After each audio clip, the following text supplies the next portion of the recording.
Heart First leadership isn't what you say, it's how you show up, how you regulate, how you communicate, and how you execute when it matters most. We are Heidi and Ryan Sawyer, and you are listening to the Heart First Leadership Podcast. Welcome back to the Integrated Mindset Podcast. Have you ever wondered how your body language, tone of voice, or facial expressions affect how you communicate and are perceived by others? Well, then you'll want to listen in to our conversation here with neuroscience specialist, author, and educator Stefanie Faye as she shares her work researching and teaching about the biomechanics of communication. She explains how factors like facial expressions, tone of voice, and body language influence how messages are received and interpreted. Listen in and gain insights into your own communication styles and sensitivities in order to communicate better with those you care about and in turn strengthen your relationships. Without further ado, I bring you our conversation with Stefanie Faye. Well, welcome, Stefanie, to the podcast. It's so good to see you and have you back on. You have been one busy bee. So we've already done the introduction, already introduced you, so everybody knows what to expect from this. And we're just excited about really diving deeper and understanding more about what motivates you and how you have found this specific mission in life where you're on one. Because I've been watching from afar and staying in contact with you, and for about the last, it's been probably 18 months, you've kind of had your head buried in the sand working on a few things. So Before we get to what those things are, people will have to wait for that just a little bit. We're going to dangle the carrot. Teaser alert. Yeah. We would just love to hear a little bit more about you. We've been doing these impact makers podcasts where we bring people on that are very, very clear about why they're here, right? And what lights them up and the hole that they see. So that's where I want to start, Stefanie. And to give people, if you don't know already, if you haven't heard Stefanie on a previous podcast, like Stefanie Faye is somebody who we came across. Has it been 3 years? Two years? Has it been like 2.5 years? I think it's about 2.5 years ago that we kind of just randomly reached out to, and we ended up getting engaged with. And Stefanie was somebody who I worked with. It was almost like every other week for almost a year or something like that. We talked a lot to go through our program, Integrated Mindset, like line by line. At some point, you were doing that. I'm not sure if you're still doing that type of work. We'll talk about it later. But it was incredible, the knowledge and the relatability and the impact that made on us being able to deliver our content with a level of confidence that previously we didn't have. So first of all, thank you for that. Yes, thank you. Yeah. And so back to my question. I want to hear from you. So what is, when you think about, we all know this, right? We learned this from you. So I'm asking a question that we got from you, but we all can see a specific hole in the world, right? That only we can see. And that's what we call a specialty role or function, right? We call this some people would call it a purpose, but there's a hole that only you can see in the universe, in the world, and only you can fill it, right? And this is true for every single human being. So when you think of that question, what is the hole that you uniquely see that's yours to fill? What is that hole? Yeah, I love it. I love this whole topic. I think it's so juicy and nice for people to play with what it could be for them, because I think that's, in a sense, and this is leading to my answer, I think that's what most people are missing. They're missing that feeling of what am I navigating towards? What is it? What am I here to do? Which obviously is the big existential question from all of history, is why are we here? And so I would say that in that sense, a lot of what I'm doing is there's two key parts that I think make me unique in the space of neuroscience, but more specifically personal growth, that field, which is that one, I do think that when people hear insights as to how things work together on a real mechanical almost aspect, what based on the laws of physics, is happening, that it helps them get really deep into themselves as to being able to see more the origin of why this is connected with this, why this reaction is happening this way, why their behaviors are leading them to that, and why they're choosing those behaviors in the first place. So the teaching aspect is absolutely number one for me, of really explaining, not going right into a strategy, not going right into what specifically, like the technique or tactic. There are other people where that's their forte, that's their thing. For me, it's how do I lead people to even want to do any of these things? How do I help people even figure out that there is a different way to breathe, to think, to move your body, to talk, right? So that there is even another possibility to do that we can have mastery over that. What I'm doing with my teaching, I think, is that's my niche, is that I'm really able to explain from this almost molecular, cellular level what is going on inside, how did it happen that way, what's created how it's happening now, and then how does that translate into future trajectories. So the teaching aspect is a really big part of my niche, I would say. But then the other piece that's very parallel to what you were just talking about is I think that what I have seen missing for most people, and even most kind of education, most training, personal growth, is this absence of why people are doing it in the first place. Like, why are we even trying to learn? Why are we trying to get better? Why any of it? What's the point? Yeah, exactly. Yeah. And then when they figure out that there is something they are here to do, that is the catalyst. That's like, oh, there's something I'm here to do. Okay, I will try to sleep better. I will try to eat better now. I will try to learn this in a new way, because there's something for me to do here. And my journey, I mean, I remember the first part of this journey that a lot of people have heard from kind of my origin story is that I was, leading these young people who were on tricky kind of trajectories at that point. We went to other countries and we had service learning, like, community service projects. And there was a shift, and it was a dual approach. There was the one aspect of it was they were finally figuring out that they had something to offer somebody else. It may not have been their very, very specific niche just yet, but that they had something. And these communities were looking to them to offer something. So right there was a switch. It was not who's going to give stuff to me all the time. It's what's here inside that I actually am here to do and I'm needed. And that shift was really powerful for them. And then the other aspect, the other stream of that was understanding that, but having a guide, having a person there who was able to reframe what was going on inside for them, who was able to give them another little piece of, well, maybe your thoughts about that are actually related to this. Maybe this thing that you think is so broken in you actually serves a purpose, like this reframe, a verbal, which required a verbal component to it, a teaching component. So it's that dual thing that I think that's carries through my work until today. Yeah.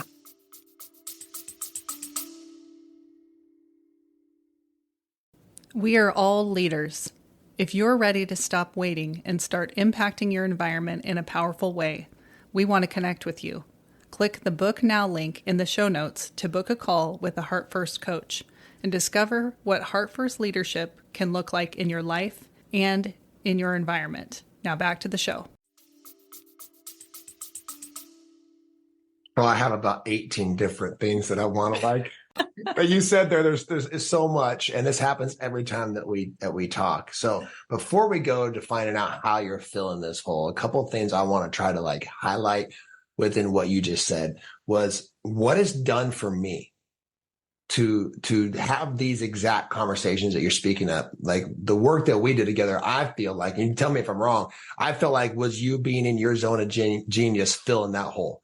Like explaining to somebody who wanted to understand the human experience better to make it a little less personal. right? Yeah. There's Yeah. there's an aspect like, oh, well, so I'm human and these things I'm experiencing are just because I'm human. I'm not broken. There's nothing wrong with me. Like this I is love that. just what the human experience is. And there's this thing called desire.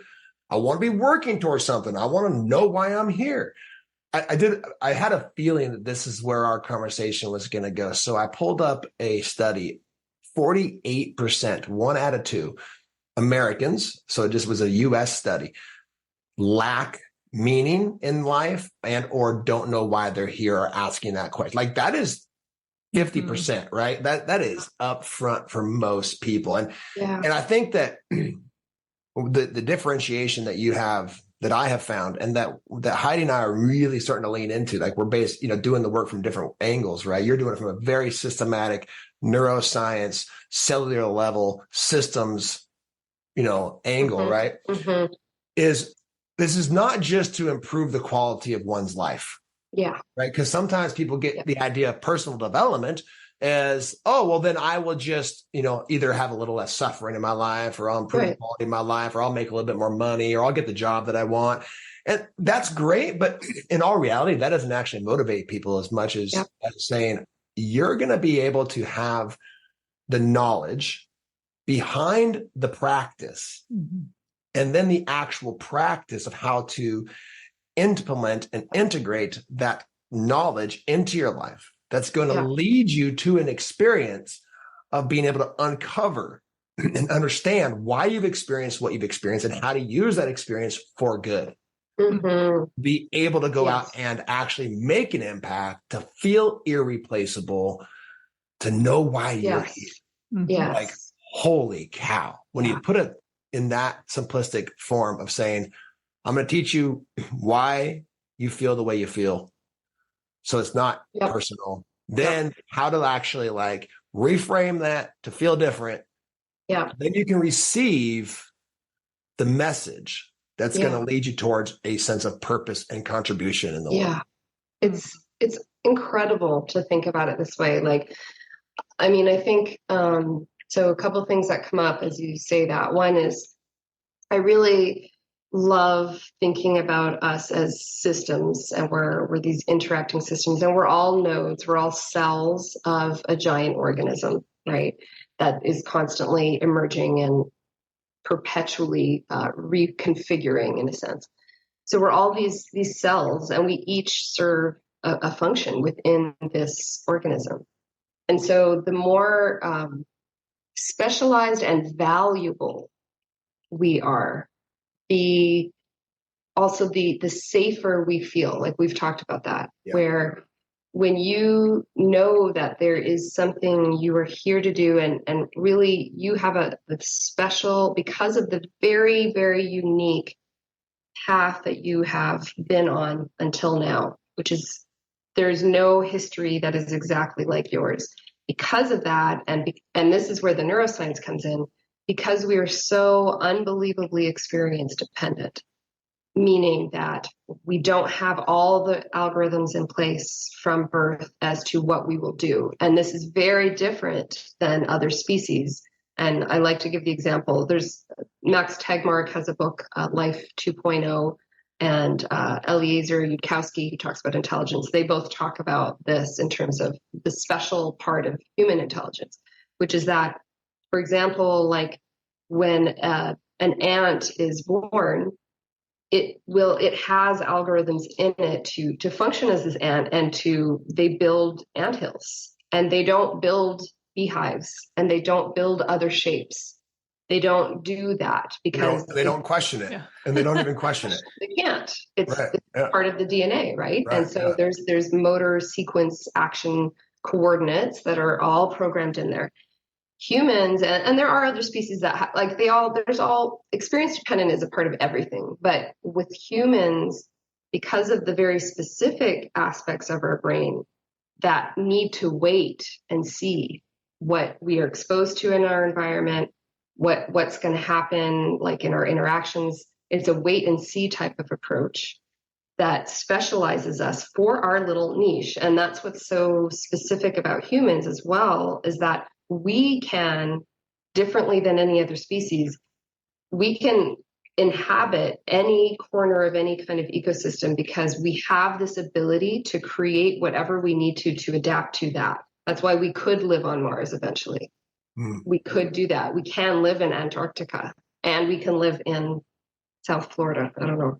Just picking wherever. somewhere. Yeah, someplace. Any climate or environment can adapt. Yeah, exactly. Like, so we have that ability, and obviously to a certain degree, right? There's certain conditions that eventually can obliterate us. But because of that, because we have this such a customized kind of intelligence that is so based on our experiences, it means that every node of every one of us, that's the cell in the system, we each have a very unique configuration of brain circuitry, of programs, like sequences of actions that are based on our experiences that have never been replicated and will never be replicated ever again. And then that combined with how our brains like have this power, this generalized intelligence that can adapt, and that comes online as we go more and more, that's where each person can find this incredibly unique niche that can be very useful for someone else who has a very different history, different skill set. That's how we provide service to each member, like each node of the system. And when we find how these sensitivities, and that's a big part I like to talk about, is sometimes it's too abstract to say like what's unique about me. There's sensitivities you have that are unique. So what are you sensitive to? What do you notice that other people don't notice? That's a really big part of this unique thing, right? Where I notice that, for example, when people have a really good explanation for the mechanical, how it comes together, I notice that there's something that changes in their behavior. I notice facial expressions, like there's sensitivities that I have that come from my background and my genetics as well. So there is this interplay of that. We each have these sensitivities that make us good noticers of certain things that other people don't notice. And that can be something we can hone in on as well. If we notice things, that can be one of our superpowers. I notice that this is missing or wrong, or that this helps and there's a pattern change here. That can be an entry point to what it is that's very specialized about us. It's the sensitivities of our receptors. Those are all different for everybody. And the way we process it and then interpret it and make meaning of what we're receiving with all these receptors is what makes us very, very unique. So that's an entry point. I went totally on a tangent there, but that was really interesting. Yeah. I was thinking about how people can see color differently. Yeah. It's like the properties of the color are the same. If there's like a specific code to the color of what generates that image, but the way that we receive it is different. And so, like Ryan's always a big fan of these, like using colors on our home, like we just painted the outside of our house. Is it gray? Is it green? Is it, like he loves those colors where it's confusing to people, like what color it is. But it makes me think of that. It's like our own unique perception and the way that we notice things actually changes what we're seeing, and being able to, kind of celebrate that. And I love that what you're doing and just teaching people how to understand what's going on so that they can consciously make choices. I think about my kids and I tell them to do something. They're like, why? Right. Yeah, so exactly. We need to know why as humans. We need to understand why is this important and why should I potentially, make changes or do things differently. Yeah. Yeah. And that thread of thought is important. Like, so I think the other part that is unique about what I'm teaching is, so when we're talking about noticing, that's still kind of abstract. And so I like to actually break it down to, I'm talking about the muscles of your eyeballs. Like those muscles are pointing your eyeballs in specific directions. And the way mine point as I look at a face are different as another person and how they're pointing. Why are they pointing at a different feature? Why is mine looking here instead of here? Because of my past, because of what was very salient, which means meaningful, emotionally meaningful for me as I grew up. So this right here might have more meaning for me and more important based on my caregivers and what messages I was getting, right? Or the very tuning of my ears and the vibrations that I'm picking up. My ears are tuning differently. They're picking up, they're filtering differently than another person's based on middle ear muscles and all that mechanical reaction. So I like to have that. That's the other piece that I think I do, where a lot of people talk about neuroscience, which is still very abstract. And I like to say it like this: you don't know that your anterior cingulate is firing in a specific way right now. There's no possibility. and thank God you don't. Right? Yeah. That'd be too much information. Yeah. It would. Yeah. And so, like, you don't know that. So I can't tell you, okay, you know what? You should actually have a different system firing in a slightly different way. Can you do that right now? Can you do your left, like, prefrontal orbital cortex? You can't.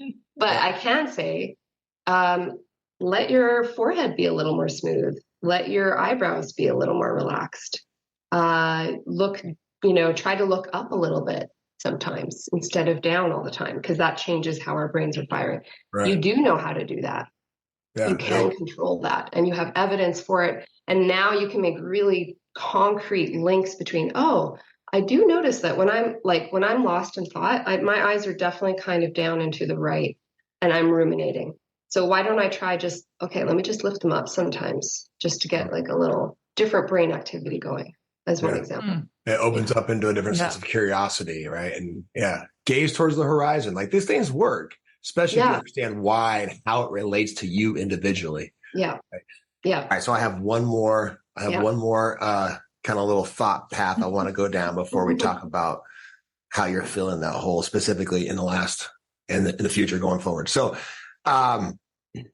I love this idea that we're noticers, right? This goes back to the idea of, like, what do you notice? What hole do you see based upon, your past? And then, so where is your beam of awareness more probable to go, right? I think at one point we called that attention probability. There's an aspect with that, right? And I'm not sure if that plays into it or not, but here's my question to you. And I think this is related back to people in general.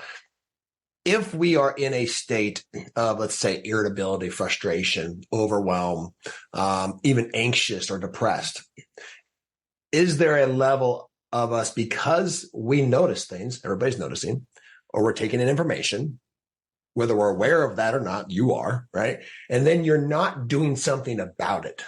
Like, there's information coming in, you're noticing there's a problem, I could solve that. Look at that hole. I know I could feel that. I know what's wrong with the world or the community or whatever it is. And then they're not taking action upon it, which actually creates frustration and irritability, hopelessness, and right. And then we have this sense of anxiousness and depression that comes from that. And if I look back on my life, it's completely clear that I was not progressing towards why I'm here. Was that what you said? Yeah. Why am I here? What am I here to do? I like that question. I'm going to use that. So I was doing what was approved of, what was getting acknowledged, what was natural because of my upbringing.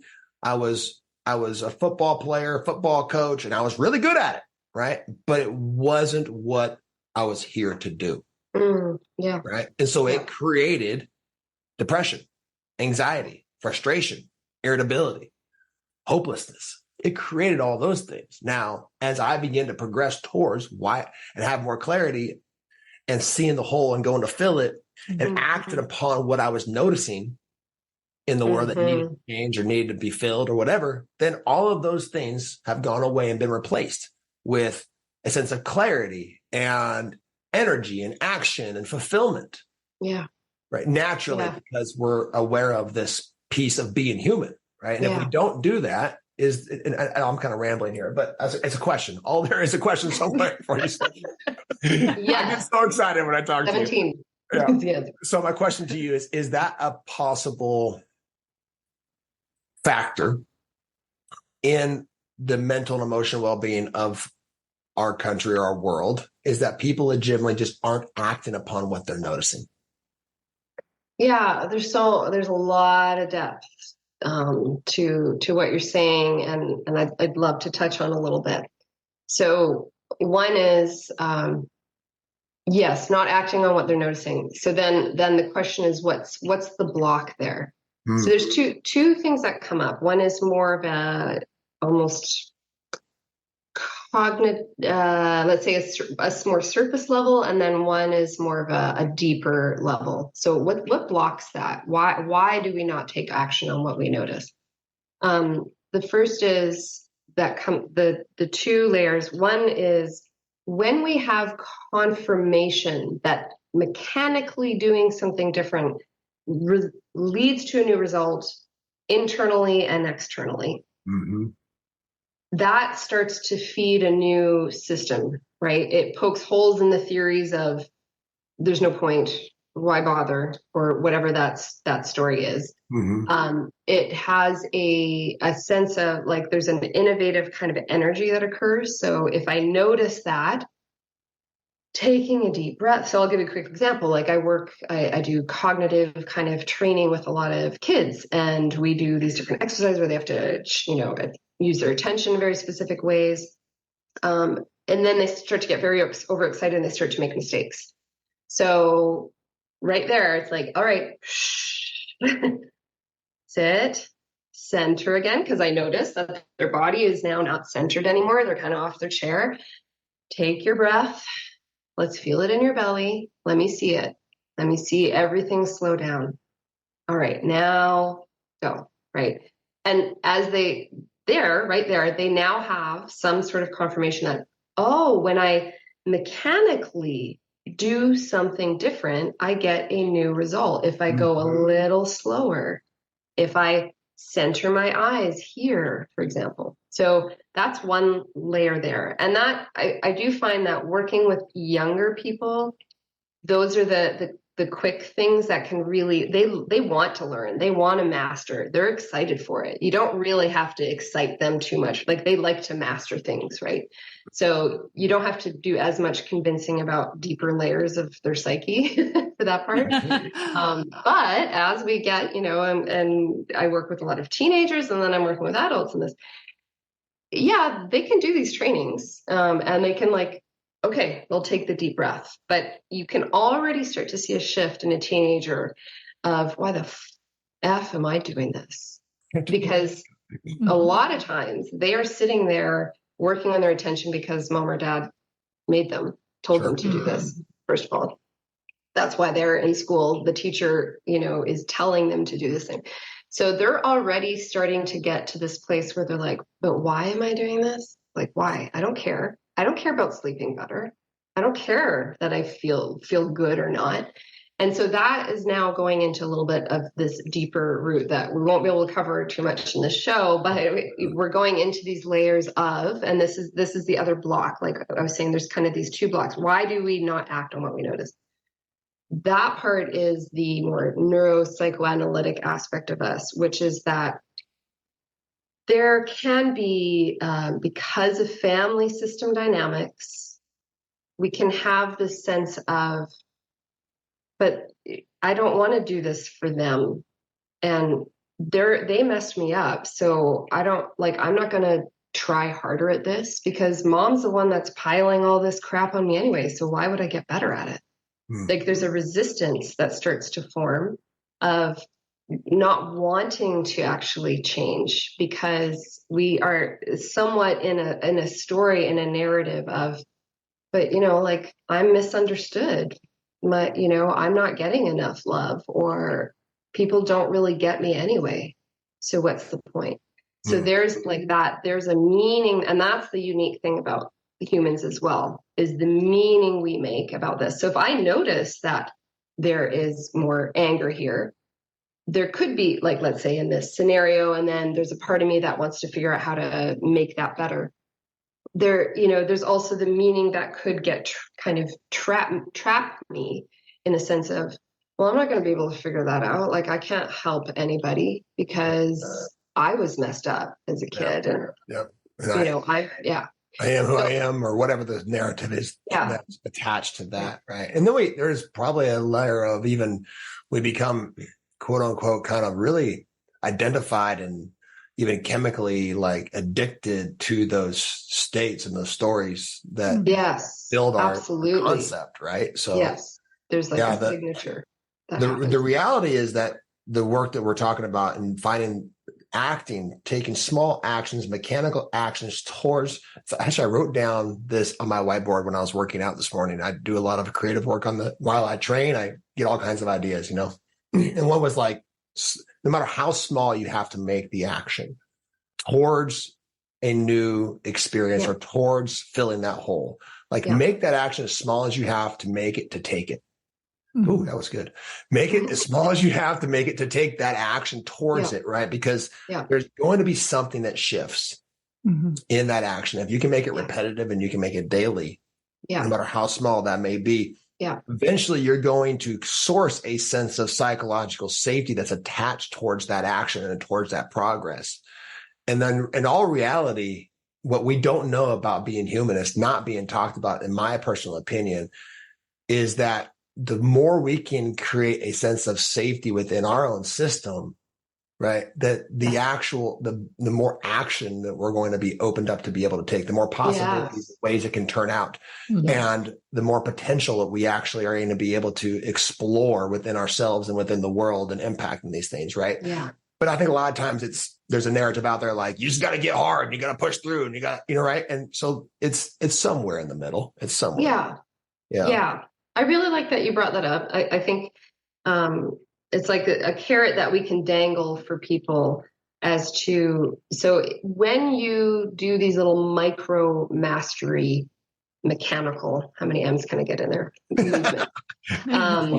When you can do that, when you can, for example, notice that if you're slouched down on the couch watching television and your head is down, adjusting, sitting up a little bit and just grabbing a journal. You don't even have to write anything yet, but just at least do one of those movements and then, repeat and see and experiment. As we do that, regardless of all the other crap that I just said, like the Freudian stuff about being mad at your parents and all the blame and all that kind of stuff, right? Regardless of that, as you do that, the carrot that we can dangle here is that when you're doing that, you start to master your internal state, and you start to master things like where your eyes are going, what they're paying attention to.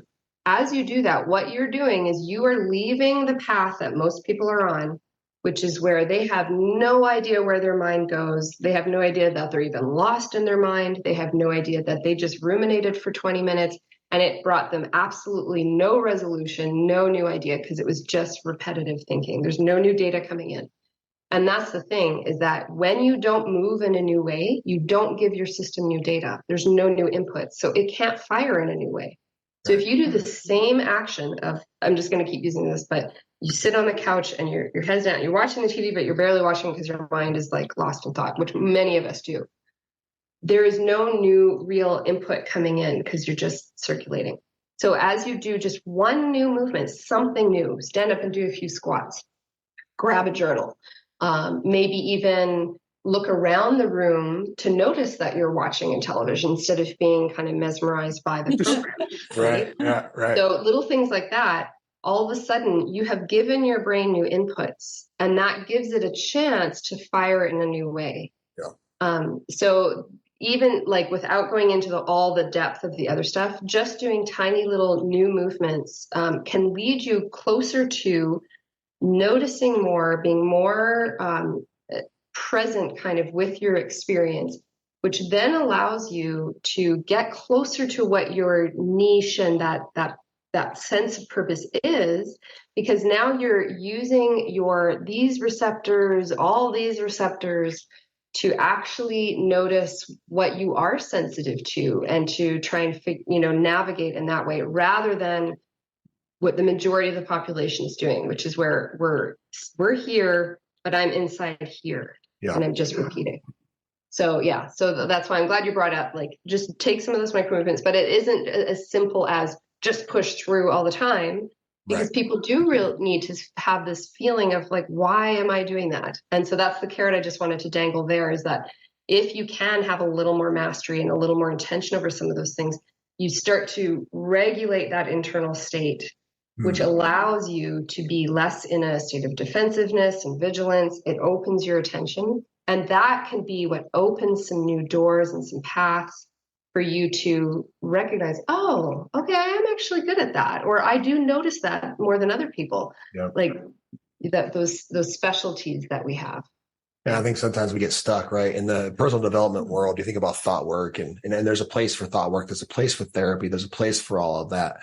Yeah. But in all reality, I think people think they have to figure out, why am I this way? Yeah. Right? And rather than which is the work that we do, and I've learned from you, is like, let's put 80% or even more, 95% of our attention on just making these little micro adjustments, engaging towards the horizon. Our brain will begin to wire and fire in different ways, right? Yeah. Yep. And so some of that stuff of why we were the way we were yesterday, you can legitimately put it up on the shelf. Yeah. It's just like, it's up there, I know, but it begins to get quieter. And yeah. Not as relevant as we think. Yeah. Yeah. So let's anything that you wanted to add? No, I was just thinking about something that I noticed within myself, as far as like that mechanical piece of things. When I started doing this type of work that we're talking about versus, just doing thought work or being in the story of what was going on in my life and ruminating and running that cycle. When I would do videos like on social media to promote, coaching or whatever it is that I was doing, I used to have this really rapid blinking that would happen. Yeah. It was like this dissonance that was happening inside. And it was this physical manifestation of like the limiting belief running in the backdrop was causing this blinking. And so I've noticed like more recently that has stopped. Yeah. And I haven't had to consciously try to control it. It's also interconnected. So that's my personal example of like, yeah. I love that. That's so powerful because that is more aligned. Well, and it's always dual and it's complex. It's both and. It's that inside out approach. Because if you had only worked on, and it could have worked a little bit if you'd only worked on slowing down your blinking, maybe it would have changed something in a new way, which is possible. But there was something more organic about how that happened, which is that it's like you started to trust more that it was okay what you're doing. You really do have something to offer. And that regulated like your system so that the blinking slows down. Yeah. And, my example of that is in my voice. When I feel really good about what I'm talking about, there is a feeling, a very visceral feeling I have in my voice that I'm very conscious of. That's like, I'm on. This is it. This is it. This is the alignment. And then there's time, and it's fewer and fewer now, but I do remember there were times where I'm like, I don't even really buy what I'm saying right now. And so it was a different kind of voice, I think. So so those are those internal, but also mechanical shifts. Yeah. It's a great example of the types of shifts that people can experience if they're willing to look into this and do this type of work, that you're offering and some of the things that we're doing as well. It's like, okay, that's integration when something happens without your conscious effort. Yeah. And you're like going, I just actually chose a completely different response in that situation than every other time I have my entire life. Yeah. Wow. Yes. That's cool. Yeah. Without even really consciously having to stop and reframe everything. It's happened that way. That's life changing. Reiterate that, like, again, we can do this through just knowledge of how we are as a system and then practices that allows for our system to explore new possibilities.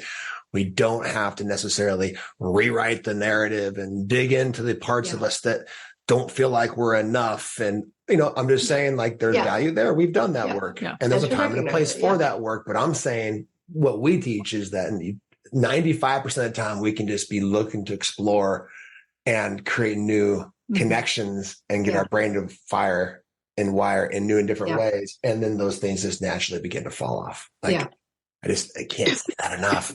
So let's transition. So talk to me about what you've been doing and what you've been creating. You've had your head buried in the sand for, I say 18 months. That's probably pretty accurate. Yeah. What are you doing to fill this, right? I mean, besides having these conversations and coaching people like us, but what's new and upcoming for you? What do you have coming to the world? Well, yes, my head was buried for a while in my book. So, book. The sand. That means you're like being like you're ignoring what's that's going true. on. And, well, I guess to some degree you are when you're in that work. I kind of was. I had to. Your head down. My creative. Focus on. But in the hole in the sand was a book. Right, there you go. There you go. I mean, it really is what I feel is my mission here, what I'm here to do, which is it's basically trying to lay out a blueprint of how the systems inside us and around us, how they all interconnect, and why, like how it helps us become more in tune with who we really are as we get to know all the systems that are sending out frequencies and receiving frequencies and signals. And so that really what I'm describing is communication. And that's the topic of my book, which is the biomechanics of communication. Mm-hmm. And so, and I specifically picked those words because the bio has to do with, this is a living system, but there's mechanical aspects to what happens as we communicate, how we're receiving it. And really tying into our entire conversation today, which is where, there are very specific configurations. There are specific muscular configurations within our throat, within our face, that then create these frequencies that are perceived in somewhat common ways, but also unique ways by other people. But the thing is, too, is that there's stuff that happens inside us and through our history with our caregivers, through our attachment with them, that change our internal state, that change how we perceive things, that change the distortions and the misperceptions we have as we receive someone's signals. That is all happens in human communication. And, I think a lot of the impetus of the book was just how much we see communication really fail to enhance our lives, where we see a lot of interactions, whether online or in person, where people are just so in their defense mechanisms. They're very self-protective. They're either too aggressive or they're not standing up enough. They're not sharing in ways that increase intimacy. So that's just there. So many of us have, it's just like almost like a clamp on the throat, like not saying what we really want, or not just misinterpreting things in ways that then lead to very repetitive kinds of arguments and that kind of stuff. So anyway, so that's really the purpose of my book, is just to help explain that in biomechanical ways for people, so that they can kind of like, oh, wow, okay. So, when your eyebrows are kind of raised, like that can indicate something to somebody. My feeling of anger actually has to do with I've perceived something as an obstacle and I now want to eliminate it. So just little things like that, where for people to understand why they communicate the way they do, why their parents may have communicated the way they did, so that we can have some understanding and not take it so personally either, like we're returning to what you said. Because that's the other thing, is that I think that as we understand how most humans get wired and how experiences play a role, as we understand that, it also helps us understand the people who we feel failed us, or the people who we think have hurt us. And it's not to condone or let all that behavior off the hook, but it helps us not feel like it was so personal, not feel like, oh, it's because I was a horrible child. That's why my parents talked to me that way. Yeah. Right. Mm-hmm. There's like a universality to some of that. Stefanie, what your work has given me, as I'm sitting here listening to you, is the ability to practice an relentless, unbelievable compassion for myself and for other people. Yeah. Yeah. I'll give you a small example. Just the other day, I had an employee who was a longtime employee who I've poured my heart and soul into, developing him, helping him, supporting him, all kinds of things. And he's still in a moment of just not feeling enough. And, in a state where his life needed to go a different direction, still treated me in what I would consider in a surprisingly poor way for how much I've given. Right. And so, and not to get into a story, but that's the facts of just how that conversation went down for him to move on away from our painting company. And because we still own and operate our residential painting company as well on the side. Right. And so in that moment, like legitimately your voice pops up in my head of being like, well, he's just, he doesn't feel safe. And, and so it's my job to co-regulate and all these things. Right? And in that conversation, 10 minutes later, as we're walking away, I'm telling him how much I still care about him, how I love him, and that I'm here for him. And I know and I'm sorry that you feel this way. And I left and I truly felt that way. I truly felt blood in that 10-minute conversation that could have been me getting pissed and fighting the scenario and resisting it and angry and, oh, how could you, was like this immediate, how could you? I don't deserve this, to then, oh, you're the one. Okay. Oh, wait, you're suffering. I'm okay. It's my job to be okay if I'm okay. Like, how can I help you be okay? Yeah. Right. And it was so beautiful. So that compassion, because of understanding of these mechanical aspects of men, like to not take it personal, huge not get caught up in the story of it. Right. And it just opens up for so much more possibility when we're not caught in our stories. Yes. Holy. And it allows us to serve other people in a greater way too. It's like, it allows you to make a greater impact with others when you can be regulated, when you can, be in a situation without allowing it to overtake you, and you can hold space for another person. And, like the ripple effect of that is huge. Yes. And that's important to bring up too, because some people will say, well, I don't really care about being of service to other people. Honestly, I think there's a lot of people that see it that way.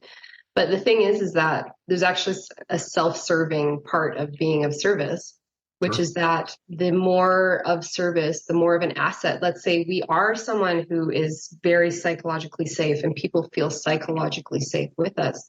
We now become an asset to the system. We become more safe. We are more psychologically safe because people are relying on us. And what does that mean? And not relying, it doesn't have to be in this dysfunctional way, but they're looking to us to be a source of that. What does that mean? It means that we can often get way more support because people want us to be good. They want us to be functioning well. So now all of a sudden you have someone offering to help you with a little thing because, so there's a really beautiful ripple effect of being of service to others, that it actually can serve us in really cool ways. Yeah. So I love that. That actually happened with the rest of the employees who came to me and were like, hey man, we got your back. I'm sorry that had one down that way. Like, it was that exact thing that you just explained is exactly the experience that we had. Yeah. So what was it one more time? Biomechanical communication. Is that the biomechanics of communication? And then there's a whole subtitle to it that I'm not going to even say. It's just too long. It's just it's really long.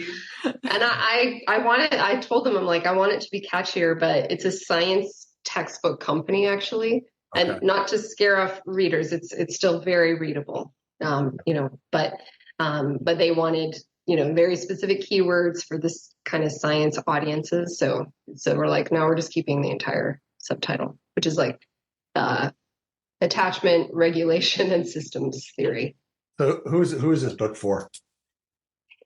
I mean, it's probably a little more for professionals, like more on the coaching and the psychology kind of side. But really, it's the way I write is very readable and user friendly. So it's really anyone that wants to understand their just how their thoughts kind of formulate in some ways, and then how that gets expressed, and how important it is for us to really figure out how to get better at communicating, because that's to me where I see so many things break down. Yeah. It's in the transmission and then the reception and interpretation of frequencies and signals. That's where and we are hyper social as a species. And so we can't get around communication being one of the biggest influences of our life, whether we're looking at how parents talk to kids, how people talk to each other online, how bosses and employees, communicate. That is how we will, but by tapping into that, by getting better at that, that's how we become, like a superpower of a species, right? Because now we're not using energy constantly to defend ourselves, to take things personally, and now you're just back in the repetitive loop that you've always been in. Now the energy actually gets to be used for what is new data. Oh, yay, now we have a new idea. Like I want this, I think my mission is I want humans to become a very regulated and innovative species, because we do have the capacity to innovate ourselves out of all the messes we've made. We have that capacity. We're just not using our energy in those ways. We're using our energy to repeat constantly, to repeat history. I want us to move out of that. And I do think communication, mastering that, understanding it is the human superpower. It's what will make us this incredible species that, can innovate unbelievable futures for ourselves. Yeah. So, what I'm hearing you say is this is for any human being. If you communicate and interact with other people in the world, if you've ever been triggered by another person or you've ever felt misunderstood, yes, it's probably for you. Yes, thank you. How many relationships fail or opportunities get squandered because there is a misinterpretation of how someone spoke, what they said via text or whatever? Yes. How many fights in a marriage happen because you made something mean something and it meant nothing? Well, because one person might be going, my eyes are really important to the communication, so I'm giving you eye contact, but they're frowning. And then that's the thing that person perceives as like the important part of that mechanical output that's happening, that mechanical. Yeah. So then one party's like, I don't understand. I'm giving you eye contact and I'm saying the words, and the other person's going, but you're frowning at me and that makes me feel vulnerable and unsafe. Do you remember when I made this whole dance that people are doing? Remember when I made this connection to sometimes how Heidi does this with her eyes. Her eyes are very, very expressive in a beautiful way. But for a long time, for years, until we came across your work, sometimes when she's being very expressive, it triggered me. And then we were in this work with you, and my dad had gotten irritated with something, and his eyes were exactly the same. And I was like, oh, there it is. Amazing. His eyes do the same thing when he's pissed. Yeah. He does when she's excited. Wow. I was feeling unsafe every time she was excited about something. I'm like, the hell are you doing? And then I'm over here going, well, it's unsafe to be excited about things. So look at that. Yeah. But I mean, what was going on? Yeah, unconsciously. I recognize that, facial expressions, tones, these things matter for my psychological safety. And then I realized, she's excited. Why am I feeling scared? Yeah. Why is this? Wow. Right. And then that next weekend I figured, and then now when she's excited, I allow for myself to feel that, to open up and be excited with her. And I've completely rewired it. Her expressive eyes now bring me joy. That's incredible. And look at how, that's just such a great anecdote, because we're kind of saying Heidi's eyes haven't necessarily changed. Like, you have the same shape you did before and likely the same kind of motion. But your interpretation of it, that is what transformed and then the whole dynamic that happens, because it probably did occur maybe unconsciously, where Heidi was like, okay, maybe I shouldn't be so excited. Or maybe the eye got more intense. Like, do you get it? Or is that exactly to the excitement? But he's over there going, I feel really weird inside because stop looking at me like that. Stop looking at me like that. Why are you looking at me like that? How do you do that? You shouldn't do that with your eyes. Telling someone they shouldn't do something with their eyes. Like, it's your face. it's problem. But the reality is it's our own internal awareness and being regulate it. So I think I forgot about that until we were just talking. We completely has transfer. So you have the book. It's coming out sometime in October. This podcast is probably dropping towards the end of September sometime.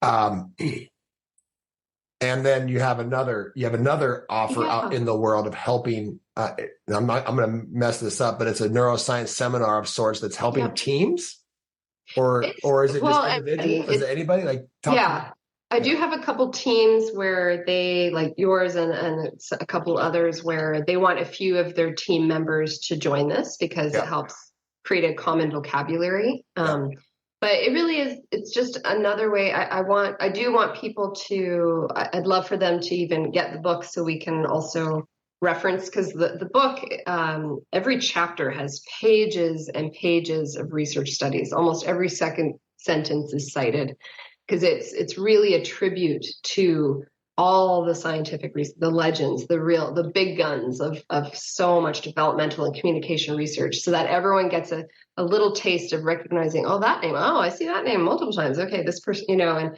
so I do want to also just highlight that about the book as well, is that it's really it's a tribute. It's almost like a reference book, so that people can actually see all the different studies that have happened and look at them themselves. So, I'd love for people to get that also as we join together. And I wanted to have just this feeling of community coming together. So it's once a month, it's on a Tuesday evening. And I just wanted to create this feeling of where people are like, I love talking about personal growth and on kind of these deeper, more soulful kind of levels, and neuroscience, and, really understand the mechanics.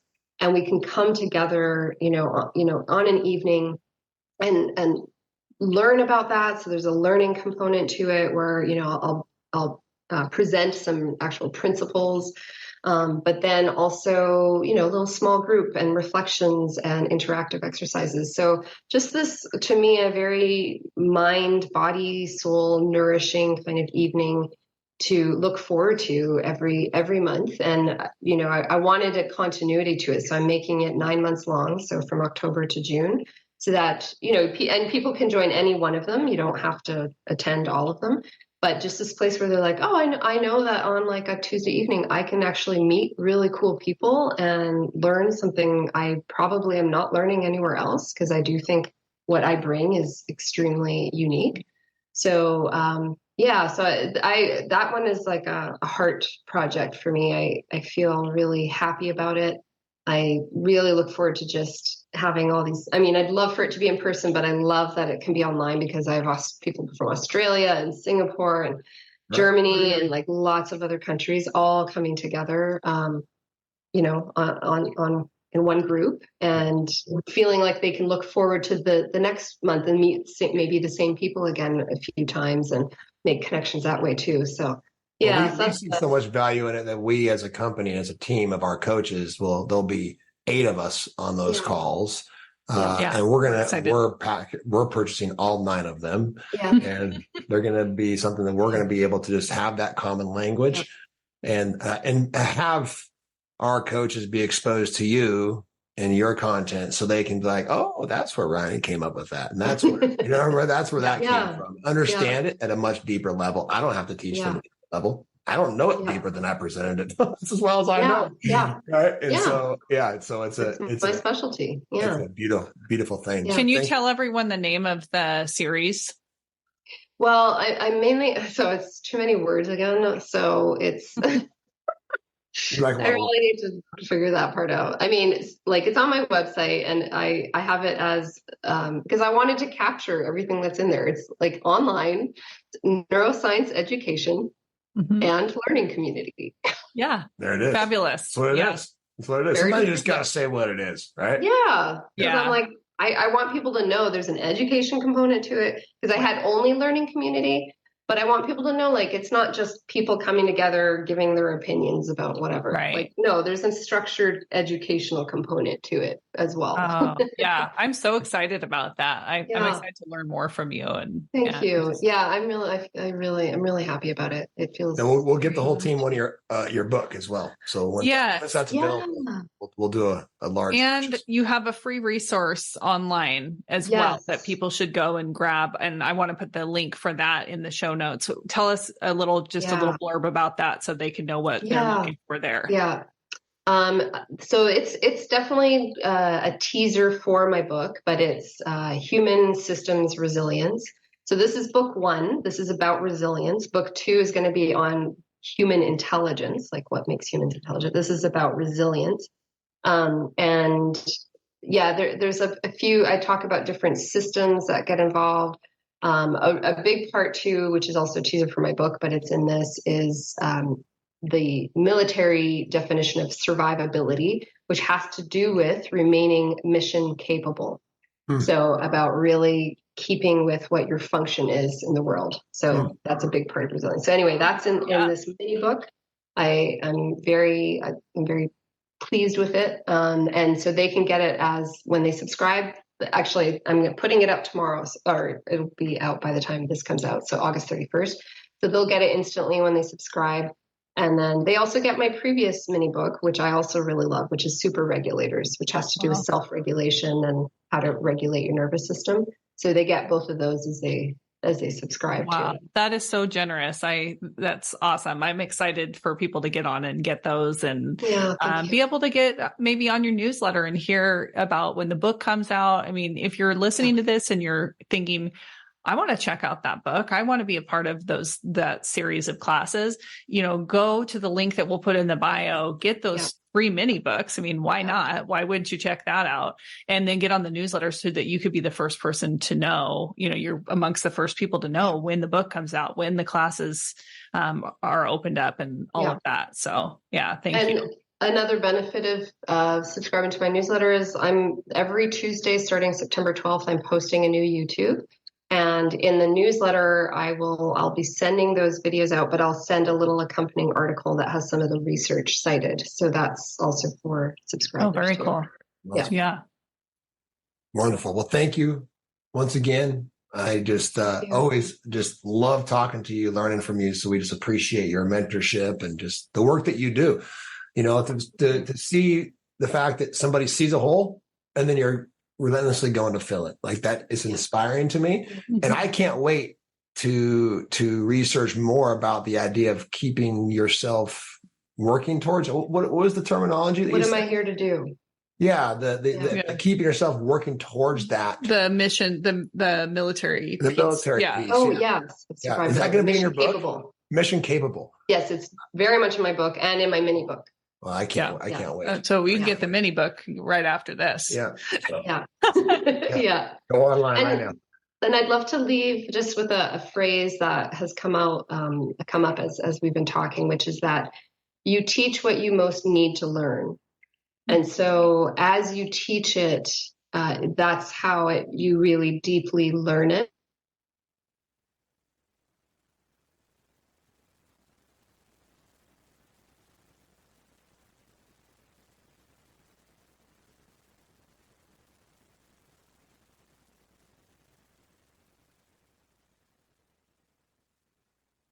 We have a frozen. Understand that as you do that, you start to learn that there's a purpose behind it, that being a certain kind of sensitive or certain kind of expressive actually does bring meaning and help to other people. And as you teach other people that it's okay, you start to really learn that about yourself. And so that is a way I integrate my own childhood experiences of feeling very defective and wrong for being a sensitive being, for being very empathic and attuned, that I've now figured out how that actually serves a really profound purpose. And I wouldn't take it away for anything. I wouldn't remove any of that. I integrate it like you guys have in your integrated podcast, right? Like the word integrate is so important. So you teach what you most need to learn. And as you teach it, it becomes even more a knowledge and a wisdom inside you. Beautiful. Yeah, I agree completely. Awesome. Well, thank you again for your time. Thank you for listening.